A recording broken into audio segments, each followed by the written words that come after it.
নমস্কাৰ, আপোনালোকক স্বাগতম জনাইছোঁ মোৰ ইউটিউব চেনেল প্ৰিপাৰেশ্যন ফৰ এক্সামলৈ। আজি মই পুনৰ এই ভিডিঅ'টো বনালোঁ।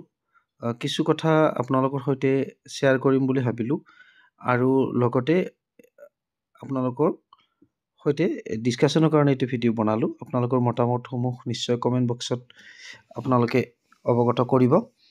আৰু মই কৈছিলোঁ কাট অফৰ ওপৰত এটা ভিডিঅ' লৈ আহিম, মানে মই GTPGTৰ স্পেচিয়েলি কিমান কাট অফ হ'ব, কি কাট অফ হ'ব সেইটোৰ ওপৰত মই ভিডিঅ'টো বনাব খোজা নাই। মই মাত্ৰ জাষ্ট মোৰ তাত দুখনমান প্ৰভিজনেল লিষ্ট আছিলে, মেৰিট লিষ্ট যোৱাবাৰৰ GT আৰু এখন বা দুখন PGTৰ। মই সেইকেইখন আপোনালোকৰ সৈতে শ্বেয়াৰ কৰিম বুলি কৈছিলোঁ। মই নেক্সট ভিডিঅ'টোত বনাম। কিন্তু আমি সকলোৱে জানো যিহেতু আজি মানে যোৱা ৰাতি 12টাত দিলে, 7 তাৰিখে হ'ব, যিহেতু 12টাৰ পিছত দিলে ৰিজাল্টটো। গতিকে ADREৰ যিখিনি গ্ৰেড 3 গ্ৰেড 4ৰ ৰিজাল্ট দিলে, তাতে আমি সকলোৱে গম পালোঁ যিটো কাট অফ মাৰ্ক খুব হাই গৈছে, মানে ভবাতকৈ বহুত বেছি গৈছে।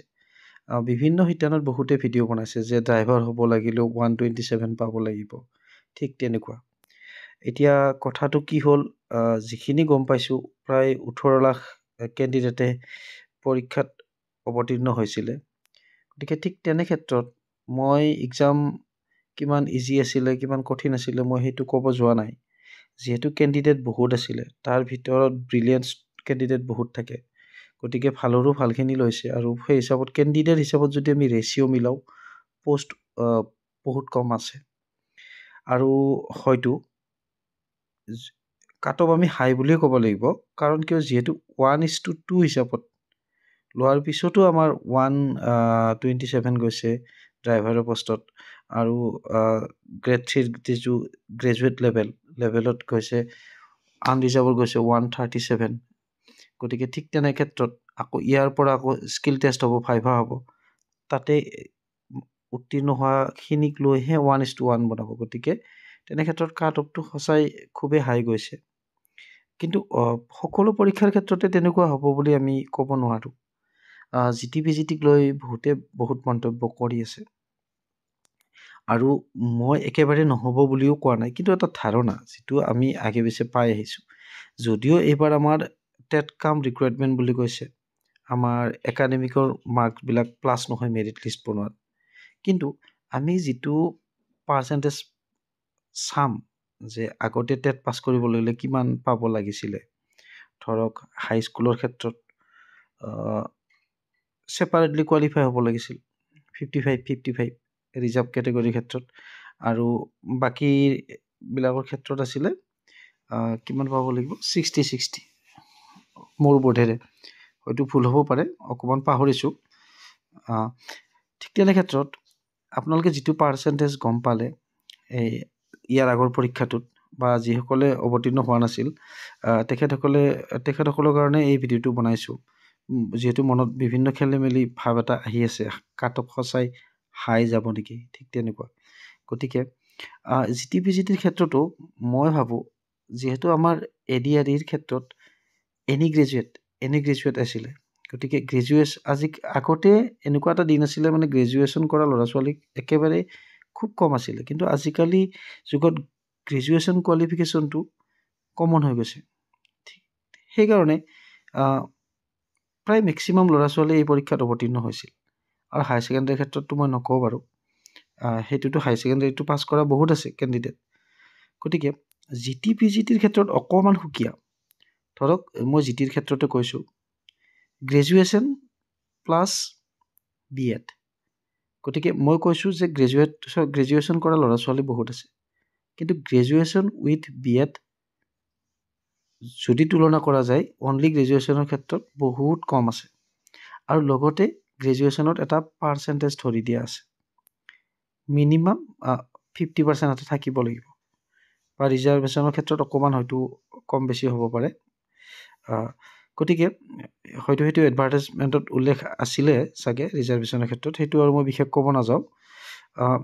ঠিক তেনে ক্ষেত্ৰত এই ক্ৰাইটেৰিয়াখিনি ফুলফিল হোৱা কেণ্ডিডেট বহুত কম আছে, মই ADREৰ ক্ষেত্ৰত কৈছোঁ আৰু কম্পেৰিজন কৰি। আকৌ PGTৰ ক্ষেত্ৰতো সেই একেই, মাষ্টাৰ ডিগ্ৰী প্লাছ BEd লাগিব আৰু মাষ্টাৰ ডিগ্ৰীত 50% থাকিব লাগিব। আৰু এইবাৰ আকৌ বহুতকেইটা মানে সাল সলনি কৰিছে, এডভাৰ্টাইজত আমি গম পাইছোঁ। আগৰবাৰ বেছি আছিলে এডভাৰ্টাইজ যিটো আছিলে, আগৰ বিজ্ঞাপনটোত আছিলে মানে কি আছিলে, মাষ্টাৰ ডিগ্ৰী প্লাছ BEd হ'লে হয়। কিন্তু এইবাৰ মানে ইয়াতে কৈছে যে ওৱান অফ ছাবজেক্ট থাকিব লাগিব, সেই ছাবজেক্টটো বা একে ষ্ট্ৰীমৰ হ'ব লাগিব, ছায়েন্সৰ পৰা গ'লে আৰ্টছত গ'লে নহ'ব, বা বিভিন্ন ক্ষেত্ৰত তেনেকুৱা, অকল আৰ্টছৰ ক্ষেত্ৰত মই কোৱা নাই, এইটো ছায়েন্সৰ ক্ষেত্ৰতো তেনেকুৱা হ'ব। গতিকে এইবিলাক গোটেই ফুলফিল হোৱাৰ ক্ষেত্ৰত কেণ্ডিডেট বহুত কম বুলি ক'ব লাগিব, আৰু সেইসকল কেণ্ডিডেটেই এই পৰীক্ষাত অৱতীৰ্ণ হৈছে।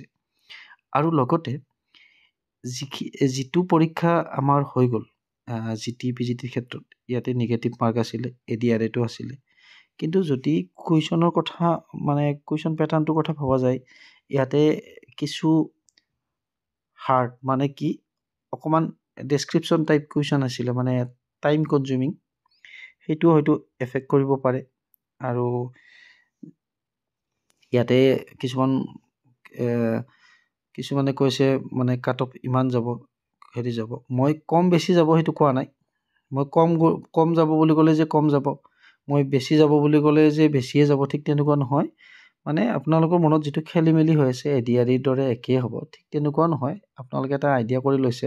কিন্তু যোৱা হাইস্কুল টেটৰ কথাটো ভাবিলেই গম পোৱা যায়, যদিও 200 আছিলে, কিন্তু তাতে সকলোৱে কিন্তু মানে 100+ বা 150 140 তেনেকুৱা স্ক'ৰ কৰিব পৰা নাছিলে। ঠিক আছে, মই 200 বা 150 মই সেইটো কোৱা নাই, মই অকণমান পাহৰিছোঁ দেই, মই জাষ্ট এটা এক্সাম্পলহে দিছোঁ। গতিকে ইয়াতো চাগে আমাৰ GT PGTৰ ক্ষেত্ৰত 100+ খুব কমেই ওলাব। আৰু বহুতে কৈ আছে 1:2 কৰি যদি ৰিজাল্ট দিয়ে তেতিয়াহ'লে কাট অফৰ কিছু সাল সলনি হ'ব।